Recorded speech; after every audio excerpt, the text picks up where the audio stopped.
Today, we're going to break down the psychology of casino design.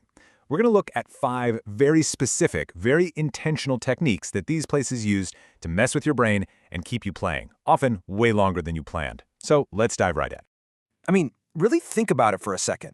The second you walk through those doors, reality kind of shifts. You're hit with this blast of energy, the lights, the sounds, the endless sea of machines. It's a completely immersive experience. And that feeling? It is absolutely 100% intentional. This isn't just about creating a fun atmosphere.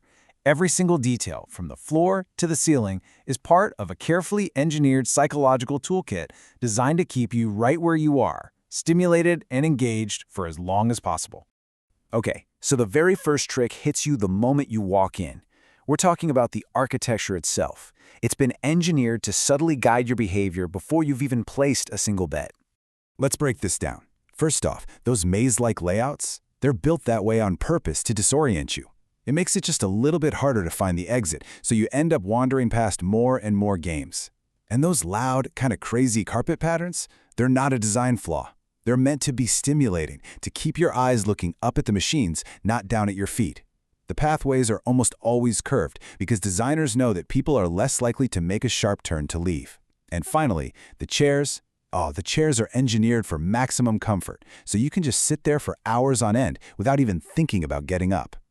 And listen, this isn't some conspiracy theory. The legendary casino designer Bill Friedman said it himself, out loud. The goal is to create these little private cocoons, these tiny secluded worlds where the only thing that matters is you and the game right in front of you.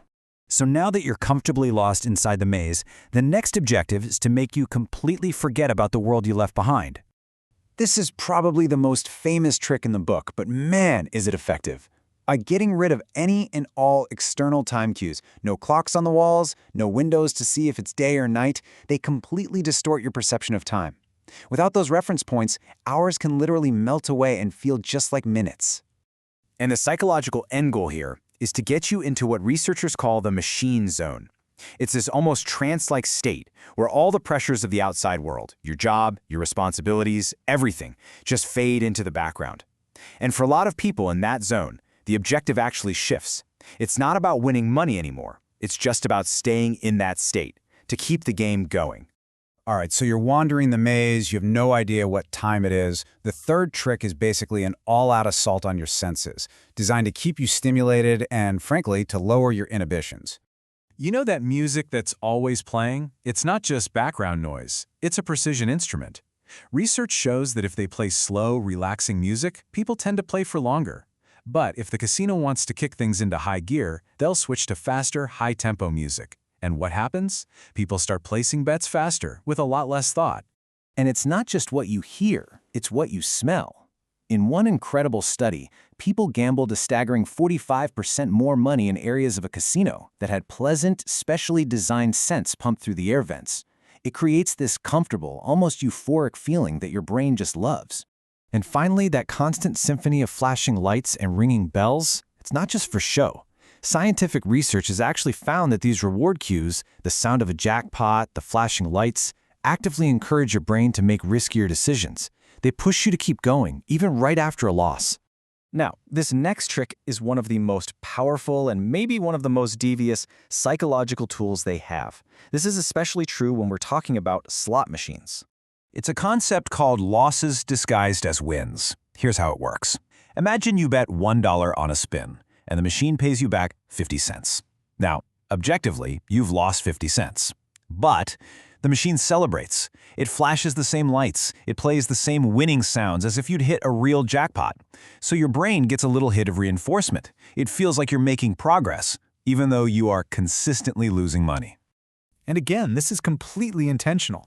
As one game designer put it, point blank, positive reinforcement hides loss.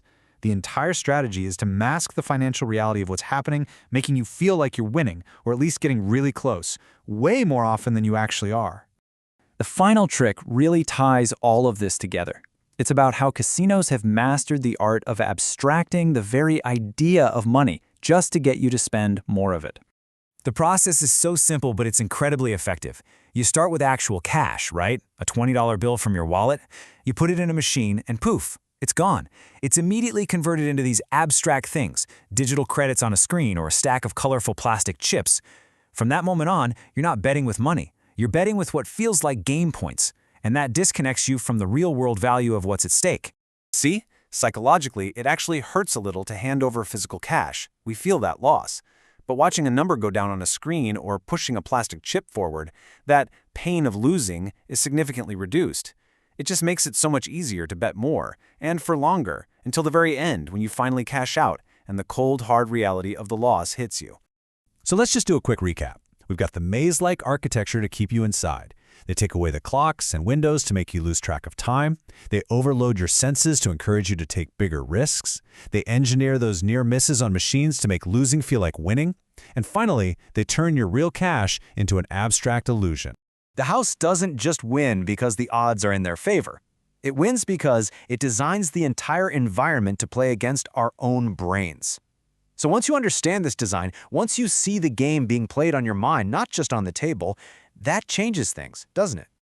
Knowing about these psychological tricks is the first step, because when you can control your emotions, you can control your outcomes. Hey, if you found this valuable, please like, share, and drop a comment below. And make sure you subscribe for more deep dives into the psychology that shapes our world. Thanks for watching.